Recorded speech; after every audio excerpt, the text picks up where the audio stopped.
Good evening, grade 8s. Today's video will be on lesson 5.5, exploring ratios. Let's take a look at the slide I have started here. Okay, so by watching today's video, you will walk away after watching this video with three key learnings. Number one, you will know that a ratio is a comparison of two or more numbers. Number two, you will know something called a part-to-whole ratio. Basically, that is comparing one part of a whole to the entire whole. And number three, you will walk away knowing what a part-to-part ratio is, and that's basically when you compare one part of a whole to another part of the same whole. Now, what do I mean by all that? Well, let's take a look at this next slide. Take a look at this slide. I love it. Why? Because there's a lot of basketballs on this slide. But if you notice, I have on here basketballs, tennis balls, and volleyballs. This slide is going to guide our learning throughout this video today. So let's take a look at the first part.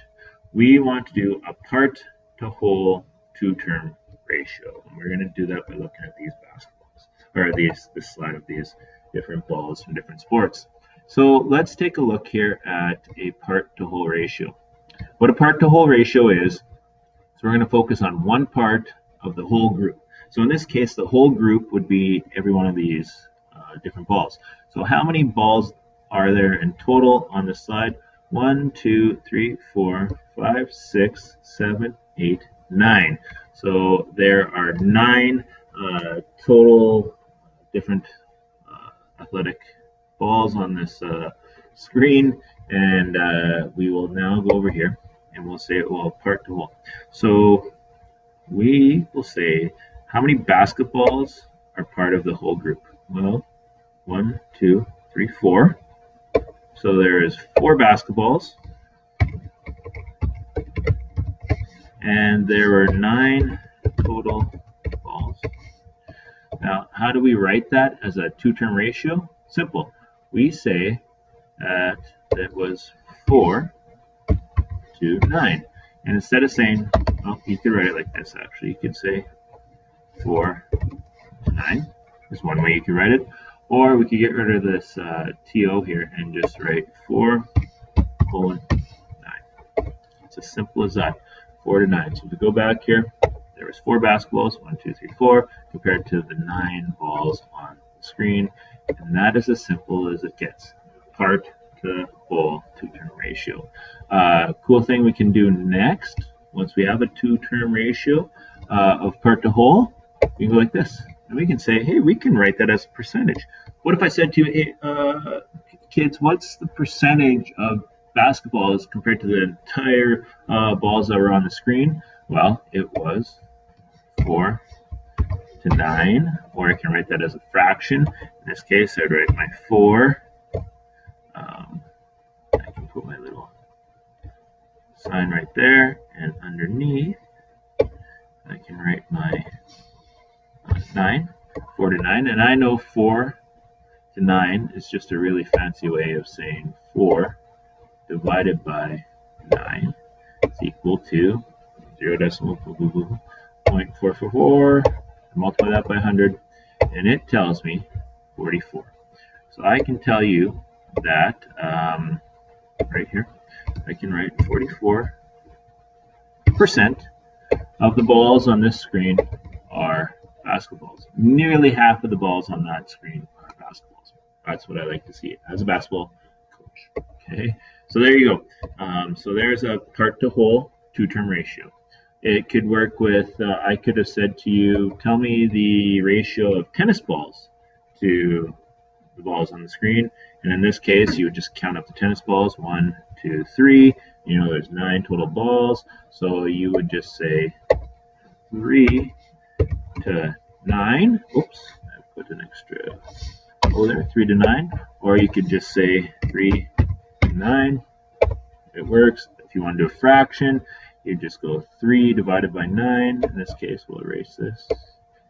3 divided by 9 should give us a third. And it's times by 100 equals 33%. So I can say that 33% of the balls on this screen are tennis balls, same thing. You could do the same thing with volleyballs. Okay? So if we go back here, you now know that a ratio is a comparison of two more numbers, and you know a part-to-whole ratio compares one part of a whole to the next. Moving on, third thing, we need to know what a part-to-part ratio is. So let's go right here to a part-to-part two-term ratio. So now let's compare the number of basketballs to the number of volleyballs. Okay? So if I count up the number of basketballs, I know there's 1, 2, 3, 4 basketballs. And how many volleyballs? 2. 1, 2. So let's go here to the screen. So the number of basketballs to volleyballs would be this: 4 to 2. See how that's a little different than the previous slide where it was part to whole, where it was 4 to 9. In this case, we're just saying, hey, volleyballs, basketballs to volleyballs. And that's as simple as what a part to part is. I could do it the same thing with saying, hey, what's the ratio of tennis balls to volleyballs? Well, in this case, it would be 1, 2, 3 to 2. And you just write it as 3 to 2. Pretty simple, right? There's one last thing I want to show you. It's called a part-to-part ratio. But this case, instead of a 2-term, which we did up here, we're going to do a 3-term. And it is as simple as me saying, what is the ratio of basketballs to tennis balls to volleyballs? I'm just going to make this font smaller so that it can all fit on one lovely line. Hey, look at that. Okay, so basketballs to tennis balls to volleyballs. So let's go back here. Basketballs, 1, 2, 3, 4. Tennis balls, 1, 2, 3. Volleyballs, 2. So if I go back here, whoops, if I go back here to this slide, right here, basketballs, it was 4 to tennis balls, we said, let me go back really quick, there was 3 of them, 4 to 3, and there were 2 volleyballs. And there you go, folks. That is a 3-term ratio of part to part to part. You get that? 4 to 3 to 2. And that's as simple as the math lesson gets today. So if you go back here, we learned what a ratio is. We learned a part to whole ratio, and we learned a part to part ratio.